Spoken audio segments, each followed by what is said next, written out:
Hey guys, welcome to another vlog. এই ভ্লগটি হতে চলেছে ঐক্যতানের জগদ্ধাত্রী পুজো নিয়ে। তো এখানে দেখুন আমরা পল্টনের দল সবাই ছোটা হাতি বোঝাই করে এখন যাচ্ছি খালপাড়ে ঠাকুর আনতে।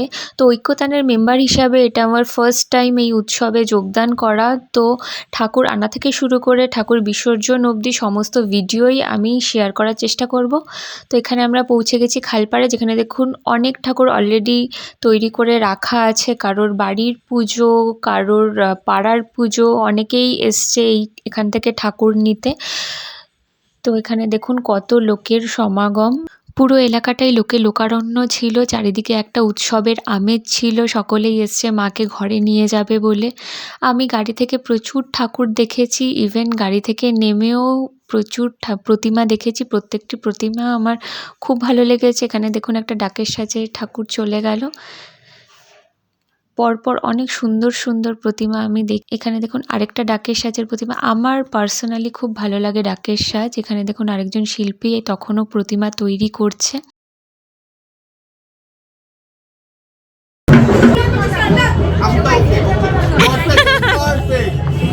সো এই ছিল আমাদের প্রতিমার। এখানে ঠাকুরের বায়না মেটানোর প্রসেস চলছিল, আর এইদিকে ঠাকুর আনতে এসে প্রচণ্ড ক্লান্ত হয়ে গিয়ে আরেকজন মাটিতেই বসে পড়েছে।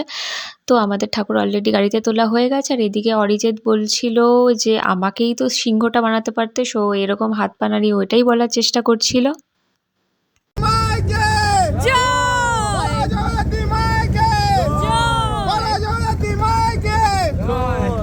ঠাকুর আনতে যাওয়া এই এক্সপিরিয়েন্সটা আমার প্রথমবার ছিল, আর যেটা ছিল খুবই ভালো আর এক্সাইটিং একটা এক্সপিরিয়েন্স।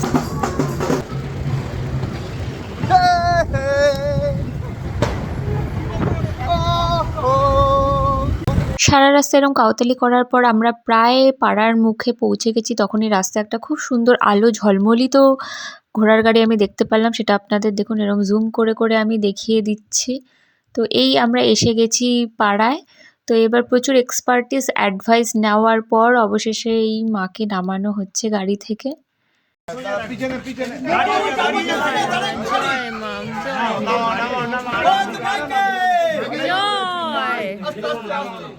প্রথমে ভুল ডিরেকশনে ঠাকুর তোলার চেষ্টা চালানো হলেও পরে তা বিশালের ক্যাপ্টেন্সিতে সঠিকভাবে তোলা সম্ভব হয়। এবার চলে এসেছি পুজোর দ্বিতীয় দিনে, যেখানে অলরেডি সপ্তমী অষ্টমী নবমী পুজো কমপ্লিট। আমি পুজোতে থাকতে পারিনি কারণ সকালে আমার অফিস ছিল। সো আমি অফিস থেকে এসে রেডি হয়ে একটা বড় করে প্রণাম ঠুকে এই যে চলে যাচ্ছি এবার প্রসাদের দিকে। এই যে থালি চলে এলো আমাদের হাতে, তবে এই থালিটা আমাদের ছিল না, এটা অরিন্দমদার বরাদ্দ ছিল, কিন্তু সেটাই আমরা মেখে খাওয়া শুরু করে দিয়েছিলাম। সো এখানে মাখা হচ্ছে সেই মহাপ্রসাদ, যা থেকে বিশাল এক্সাইটেড হয়ে ভরতনাট্যমের একটা দুটো স্টেপ আমাদের দেখিয়ে দিল। এদিকে অরিন্দমদা এক্সপ্রেশন দিয়ে বুঝিয়ে দিল হ্যাঁ মাখার প্রসেসটা বেশ ভালো চলছে, ভেরি গুড ভেরি গুড। এখানে আমি বাটিতে সবার বরাদ্দ প্রসাদ ভাগ করে দিয়েছি, আর আমি খাবো মাটির থালায় প্রসাদ, কারণ মাটির থালায় প্রসাদ খাওয়ার মজাই আলাদা। এবার বিশাল টেস্ট করছে প্রসাদ, টেস্ট করে বলছে হ্যাঁ ভেরি গুড, খুব ভালো হয়েছে। আর আমি নিজে এদিকে নিজের মাখা প্রসাদকে নিজেই মোহিত। দেখেছে বলে সবই অমৃত, ব্যাপারটা এরকমই, বুঝলি তো কেসটা। এবং অসভ্য। পুজো মণ্ডপের একপাশে বাচ্চারা এরকম বাজি ফাটাচ্ছিল, তারা তাদের মতন করে মজা করছিল। এদিকে বড়রা বসে গল্প করছিল, আর দূরে ওই দিকে দেখুন আমাদের আড্ডাও অলরেডি বসে গেছে। কিছুজন এসছে, কিছুজন এখনও আসা বাকি। তো ঐক্যতানের উদ্যোগে এই পুজোর বয়স প্রায় 13-14 বছরেরও বেশি।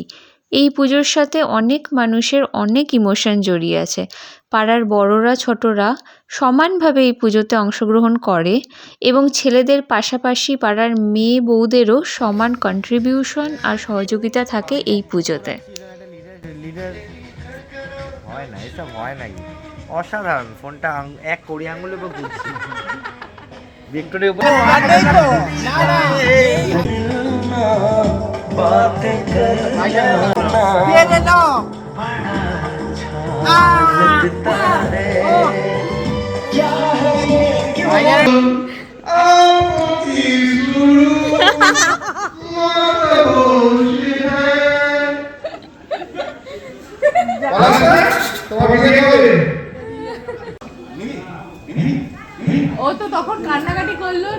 সো বিশালের ধেড়ে গলার গান আর বক্তব্য কোনোটাই আমরা হজম করতে না পেরে অবশেষে চা নিয়ে ফেলেছি। আড্ডা বসবে আর চা আসবে না, এটা তো হতে পারে না। সো আমরা একটা প্লাস্টিকের বোতল জোগাড় করে তাতে করেই চা নিয়েছি। আর বোতলটা গরমের চোটে অলরেডি দুমড়ে মুচড়ে গেছিলো। এখানে আমি আর রূপাদি মিলে সবাইকে চা সার্ভ করছি। তো চায়ের সিপ নিতে নিতে এখন আড্ডা চলবে। তো এখন মোটামুটি অনেকটাই রাত হয়ে গেছে, অনেকে ডিনার করতে চলে গেছে বাড়িতে, আর অনেকে এখনও যায়নি, তারা যাবে। তারা ডিনার করে আবার আমরা ডিনার করে চলে এসেছি। এখন বাজে রাত প্রায় 12:30। তো এটা হচ্ছে মধ্যরাতের আড্ডা। এই আড্ডাতে আমরা ভূতের গল্প করেছি, গানও গেয়েছি, অনেক মজাও করেছি। তো সবটাই ছিল। ওয়াও আর সিঁড়ি দিয়ে না এরকম না পুরো একটা ওয়াটারফল হচ্ছে পুরো একদম সেই পুরো একদম স্রোত একলা জেগে সরসোচায় মন ঘুমায় তোমার কোলে। অনেক বছর আগে আমি ভালোবাসা চাই।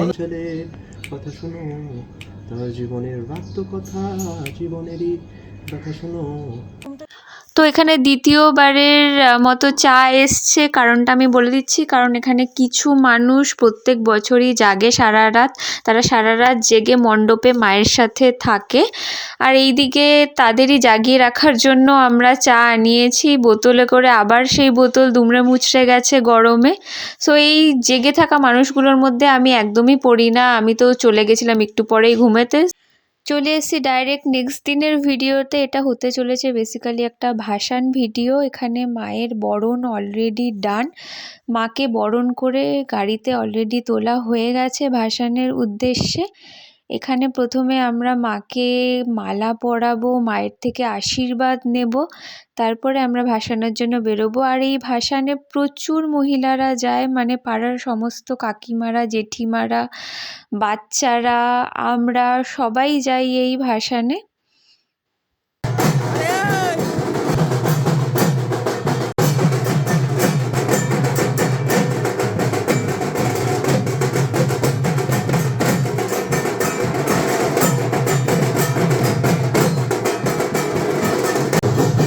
এখন আমরা যাচ্ছি ঠাকুর নিয়ে পাড়া পরিক্রমা করতে। একবার পাড়া পরিক্রমা করে তারপর আমরা ভাসানের জন্য বেরোবো। আর এই পাড়া পরিক্রমাতেই আমরা যত নাচানাচি ভাসান ডান্স করব, সেই সবটাই রয়েছে, সবটাই আমি শেয়ার করেছি, দেখতে থাকুন।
তো নাচানাচি পর্ব শেষ করে এবার আমরা যাব ভাসানের উদ্দেশ্যে। তো দুটো ছোটা হাতি নেওয়া হয়েছিল, একটাতে ছিল মেয়েরা আর একটাতে ছিল ছেলেরা।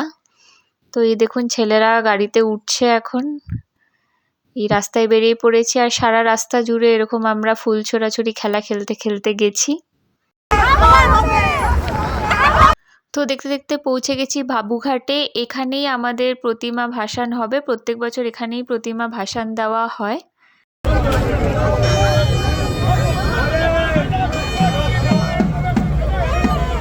তো গাড়ি থেকে নেমেই আমি আমার দিদি এরকম পোজ দেওয়া শুরু করেছি, কারণ আমরা দুজন টুইনিং করেছিলাম, দুজনেই রেড রেড শাড়ি পরেছিলাম। তো এখানে দেখুন অন্যান্য গাড়ি করে আরও প্রতিমা আসছিল বিসর্জনের জন্য। এখানে আমাদের প্রতিমা এই কুলি ভাইরা তুলে নিয়েছে কাঁধে, এবার যাবে বিসর্জনের উদ্দেশ্যে। তো রূপাদি এখানে সবাইকে চলে আয় চলে আয় বলে ডেকে নিল, তো আমরা তাকেও অনুসরণ করে চলতে শুরু করেছি। এখানে মাকে 7 পাকে ঘোরানো হচ্ছে, 7 পাক ঘুরিয়ে তারপর বিসর্জনের জন্য যাবে। তো যেখানে বিসর্জন হচ্ছিল সেই ঘাটে সবাইকে অ্যালাউ করছিল না, সুতরাং 3-4 জন ছেলেই সেখানে গেছে বিসর্জনের জন্য। তাও আমি দূর থেকে ভিডিওটা করার চেষ্টা করেছি। ওখানে দেখুন মায়ের বিসর্জন হয়ে গেছে, সেটা আমি জুম করে দেখানোর চেষ্টা করলাম। বিসর্জনের পর্ব শেষ হতেই আমরা খাওয়া দাওয়ার দিকে চলে গেছিলাম, আর সেটা শুরু হয়েছিল চিপস দিয়ে, কারণ এত নাচানাচি করে সবারই কম বেশি খিদে পেয়ে গেছিলো। এখানে সবাই পোজ দিয়ে দিল, আমার হাজব্যান্ড মঙ্গল ঘট নিয়ে একটা পোজ দিয়ে দিল। তো এবার আমরা যাব বাড়ির উদ্দেশ্যে। আর এইদিকে দেখুন গুরপ্রীতদা আমাদের সবাইকে একটা করে এরকম লম্বা শেপের বেলুন কিনে দিয়েছে। আমি এই বেলুনের এরকম শেপ হওয়ার কারণটা বুঝতেই পারছিলাম না, তারপরে গিয়ে আমি জানতে পারলাম আচ্ছা এইটা এক ধরনের হুইসেল বেলুন, যেটাকে আর কি ফোল্ড করে হাওয়ার সামনে ধরলে, মানে হাওয়ার গতিবেগের অপোজিটে ধরলে এটায় হুইসেল বাজতে থাকে। দেখুন গাড়িতে উঠেও আমাদের খাওয়ার পর্ব চলতেই থাকছে, আমরা খেতেই থেকেছি। এবার আমরা এই উত্তেজিত জনগণ আবার গাড়ি বোঝাই করে বাড়ির দিকে যাব। তবে এই উৎসবটা আমাদের কাছে খুব স্পেশাল, যেটা আমি আগেই বলেছি, কারণ এই কটা দিন প্রচুর ব্যস্ততার মাঝেও সবাই চেষ্টা করে একসাথে হওয়ার।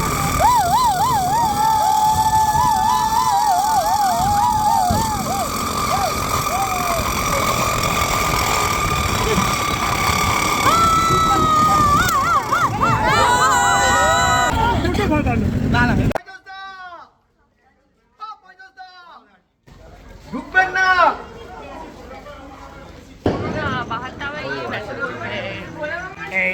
बहुत हार्ड जीबी, बहुत हार्ड।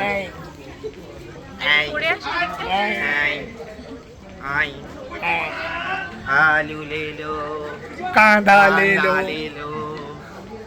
হ্যাঁ ওটা দিয়ে নেবাও না, এমনি গঙ্গা জল দিয়ে নেবাতে হয়। হ্যাঁ তো মায়ের বিসর্জন শেষে এবার মিষ্টি মুখের পালা। সবার জন্য 2টো করে মিষ্টি বরাদ্দ ছিল, তবে আমি মনে হয় একটাই খেয়েছি, ঠিক মনে করতে পারছি না।